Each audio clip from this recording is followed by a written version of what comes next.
Good evening, everybody. Good evening.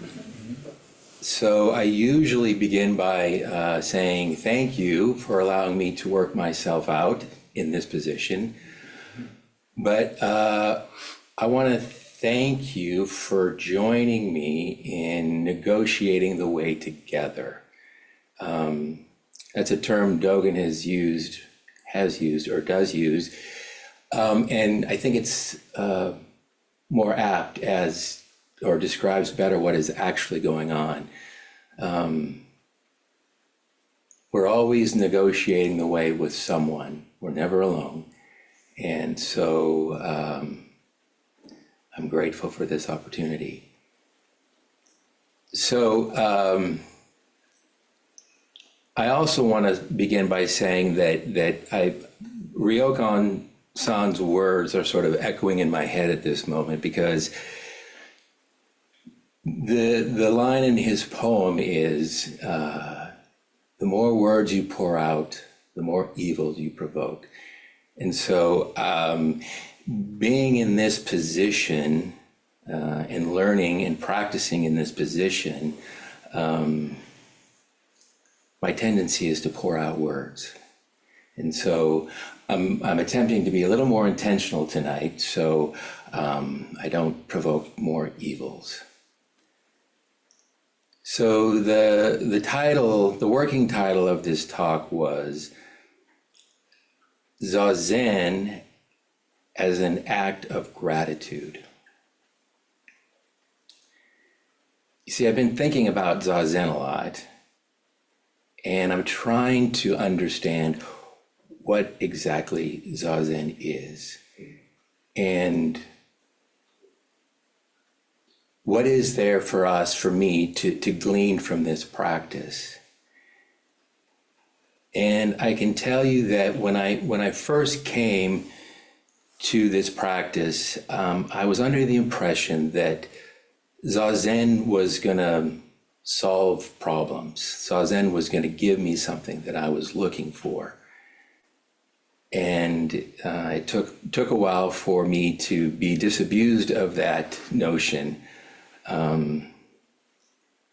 Certainly when we sit Zazen, there are things to learn about ourselves, there are things to discover, but the practice realization of Zazen goes much deeper. And when I started framing Zazen as an act of gratitude, and by gratitude I mean benevolence and generosity towards others and towards humanity in general.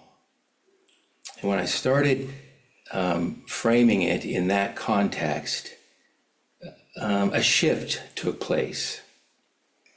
Because for the longest time, even after years of Zazen, I still found myself carrying myself forward in ways that were just selfish. And I always thought, I thought Zazen was supposed to make us less selfish. And maybe it does, but the reality is, this person that I continually carry forward in delusion is always going to be there, always. Now, in order for me to sort of bring forth this idea of Zazen as a gesture of gratitude, I started thinking about, okay, what is Zazen? And for me, Zazen basically fundamentally is holding space.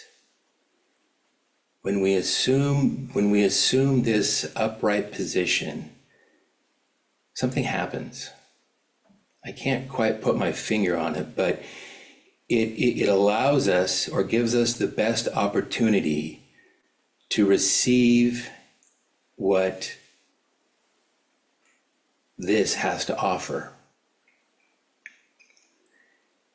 And I've discovered that the more I am able to sit and hold awareness, and by holding awareness, I mean making room for whatever is arising within your awareness.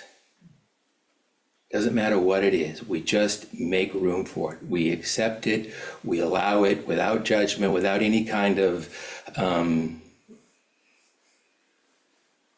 pointing a finger at, whatever. There's no judgment whatsoever. We just allow.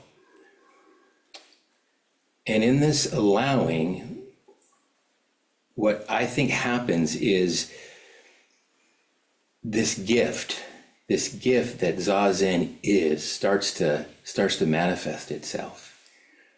And fundamentally, I think what that gift is abundance.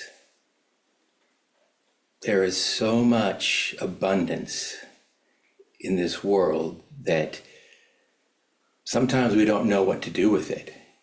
And I would venture to say that everyone who comes to the Zen Center on some level realizes this. And when you realize that you've been given so much, you also realize you have to give it away. And so instead of asking the question, what can I get from Zazen?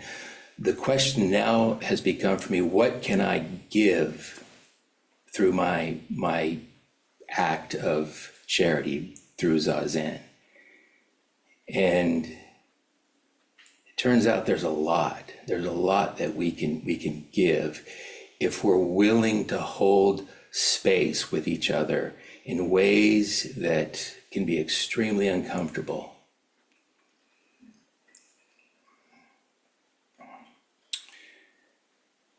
So this idea of space, and I want to try to articulate a realization along the path that people who have sat here for a while will know what I'm talking about. Maybe the people who are new may not quite get it, but it will happen.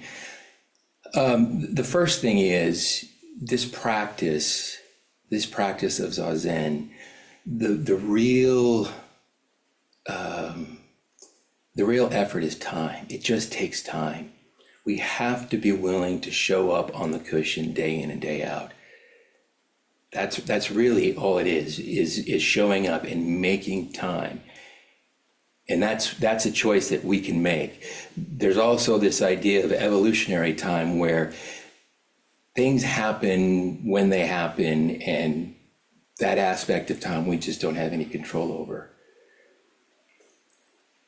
But this idea of space, so there's the space out here. We are sitting in a room. We are taking up space in this room, and we're all aware of this space. But there's also the space within where we feel our feelings, and we are aware of our thoughts and sensations and perception and all that. And the thing that I think you will come to realize is that it's the same field. It's the same field of awareness within as without.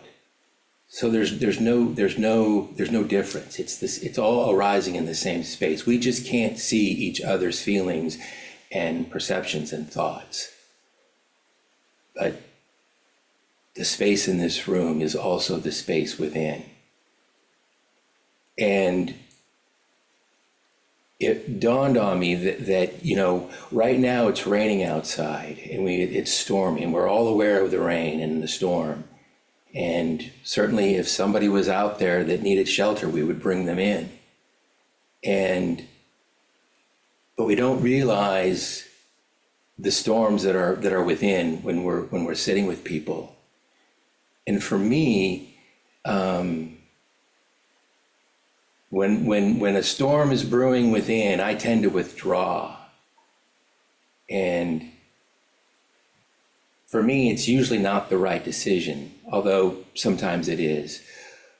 But when I engage with others in sharing space when the storm is within, something happens. Even though you may not understand or see what's going on within, you're affecting that space. You're affecting that space of another human being without really knowing it. So that's, for me, an important realization in this practice of charity, because when we're with others in a time of need, this practice has taught me to be patient and to listen to what's going within. And so that may be the gift, is just to listen, just to be patient with another, to bear witness to whatever suffering they may be going through. And as the practice deepens, as the practice develops, it becomes spontaneous. I think it becomes second nature. We don't have to think about it. We just assume the position and be and hold space with whoever we're with, and alleviate whatever suffering we can. And so that all begins right here. It all begins on the cushion and the practice of holding space.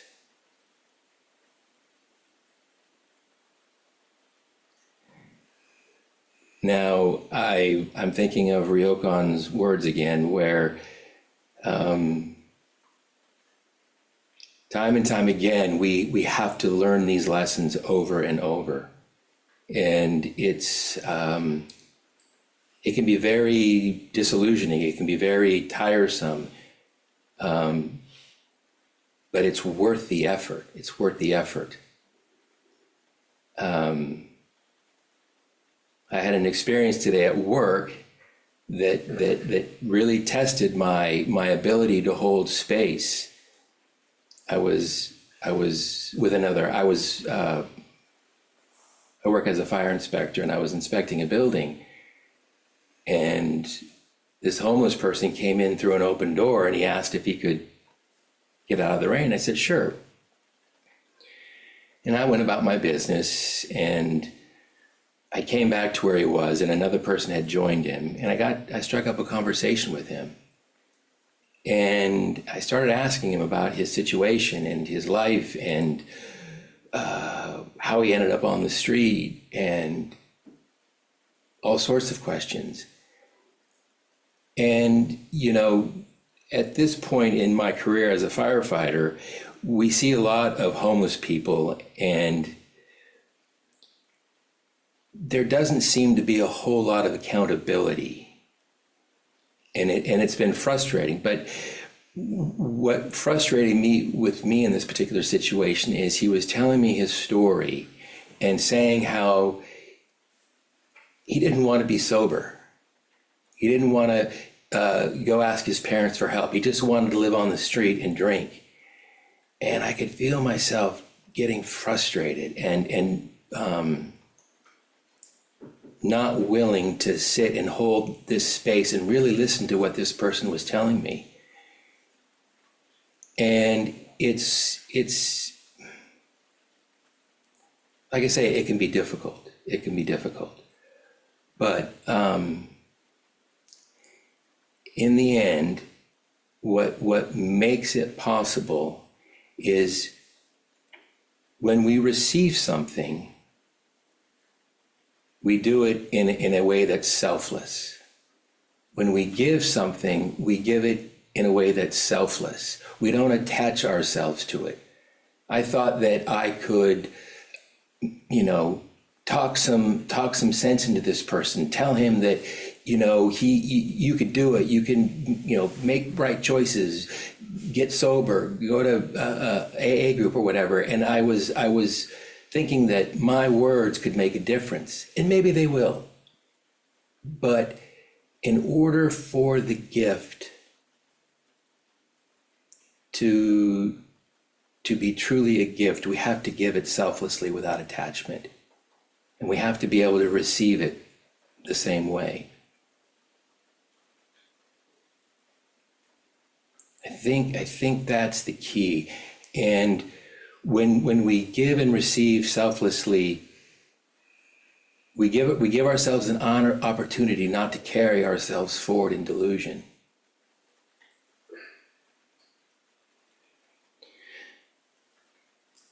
So I want to leave you with a koan that was given to me 5 years ago, and I've been working on this koan for 5 years, and I have not figured it out. But from time to time, things come into my awareness that makes me think, okay, that's something to think about. Maybe there's a thread there that I need to follow.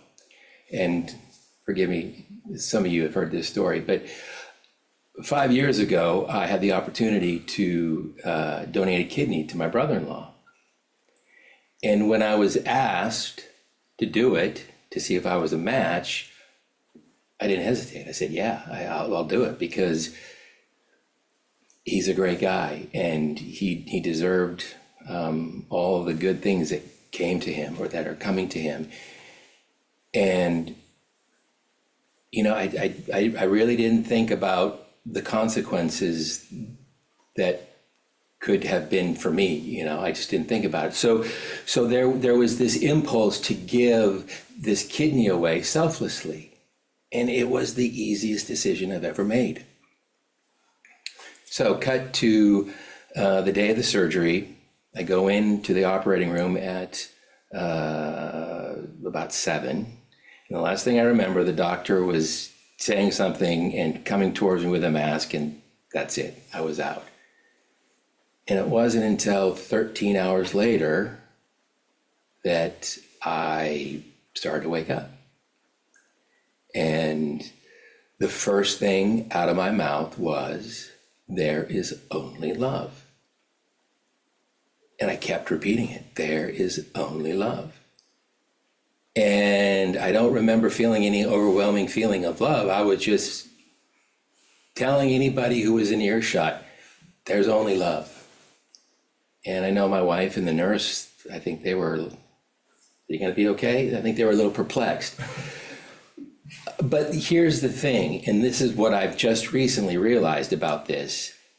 I wasn't there to receive that gift. There was no self there whatsoever to receive that gift. And the other thing I realized was I had just given away a kidney. And I thought, okay, that makes sense. There's something going on here that needs further reflection. The other thing that I realized is that, okay, does that mean that there's no me? If there's only love, does that mean there's no me, there's no you, there's no trees, there's none of this, it's just love? I don't think that quite works. Am I love? Am I love? Maybe. Are you love? I don't know. I don't think that quite works either. The only way I think this really works is if we say, love is you, love is me, love is the trees. We have to somehow learn how to put love first in this equation. We have to learn, or I have to learn, how to put love first in everything that I do. And this is not the love that we feel when we fall in love, or the love of a child or an animal. I mean, it goes deeper than that. It's the love that transforms everything. And so a practice, and this is the other thing that I like about Dogen, and he's very practical and not theoretical. So I was trying to think of, okay, what is a practical way to do this, to remember? It's about remembering, I think.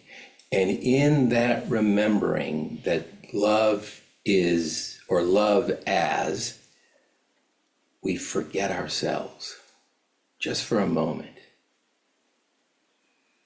So when I'm feeling despair or anger or whatever other negative emotion I might be feeling, I pause for a moment and I take a deep breath and I tell myself, that's love in motion. That's love. And for a moment, I think you do forget yourself. And maybe, I don't know, I'm just sort of trying out this practice. Maybe it'll bear some fruit. I don't know. The other thing, and I'll conclude with this,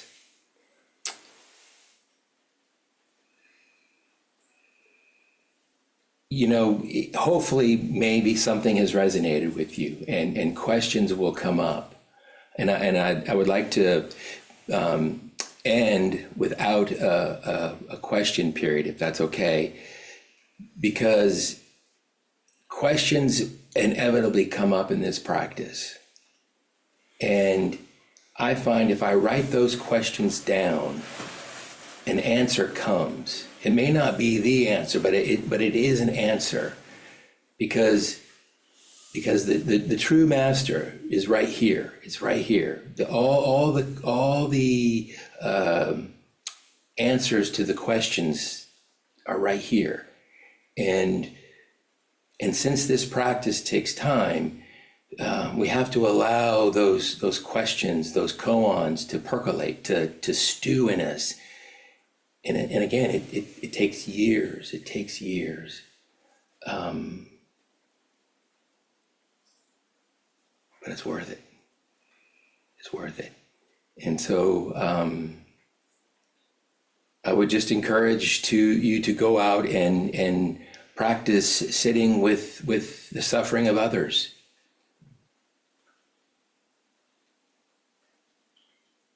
Thank you.